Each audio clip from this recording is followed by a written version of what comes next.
Okay, so I'm going to be talking about the Jacksonian era. The Jacksonian era started in 1828 and is a rematch of the election of 1824 against John Quincy Adams and Andrew Jackson.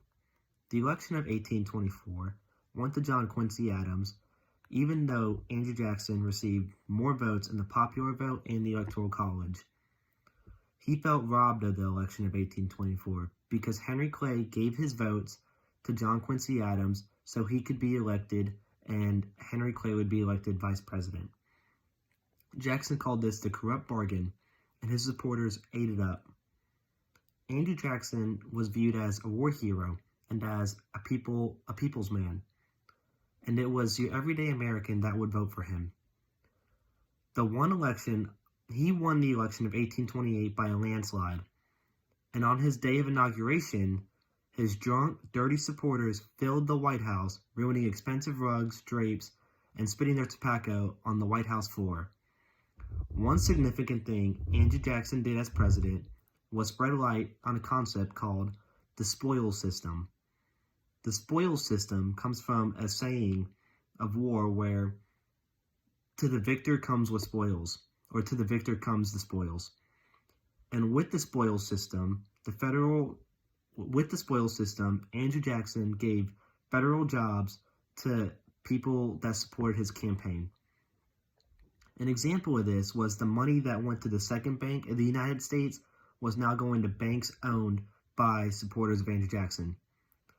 Andrew Jackson also thought it was un-American to have the same people in federal jobs year after year after year, creating some type of bureaucratic elites. The spoils system was really successful in the way it put together a two-party system.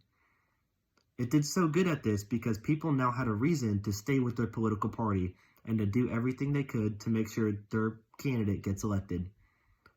The second important event about Jackson's presidency was a nullification crisis. The crisis began when the Jackson administration passed a tariff bill in 1828. American manufacturers of the North loved the tariff bill because it made people want to buy American products to avoid the high tariff. However, it negatively affected southern states, which relied heavily on manufactured goods from Britain or England. The South called the tariff bill the Tariff of Abominations. The people of South Carolina strongly hated this tariff, and they called on John C. Calhoun to lead them against the nullification of the bills. And John C. Calhoun was Andrew Jackson's vice president.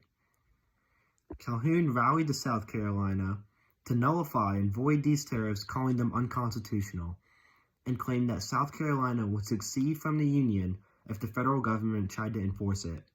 Andrew Jackson called John C. Calhoun's bluff and threatened to invade South Carolina and hang the nullifiers, if they didn't give up their way.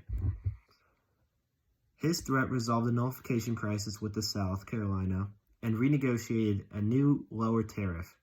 Now with the nullification crisis resolved, he had to deal with the relocation of Indians. He had to deal with this problem because land the Western settlers were claiming was already occupied by Indians. This led to conflicts and bloodshed in which white settlers often won. The Western settlers tried to claim the land from the Cherokee Indians that spread from Georgia, North Carolina, and Alabama. With Andrew Jackson not upholding the treaties with the Indians, the Cherokee Indians appealed to the Supreme Court about the issue, something that surprised everyone.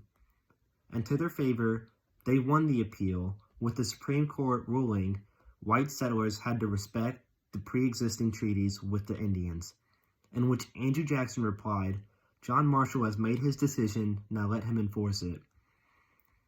This made the Cherokee have to flee their ancestral land on a journey called the Trail of Tears. And finally, Jackson's presidency, you had the Bank War.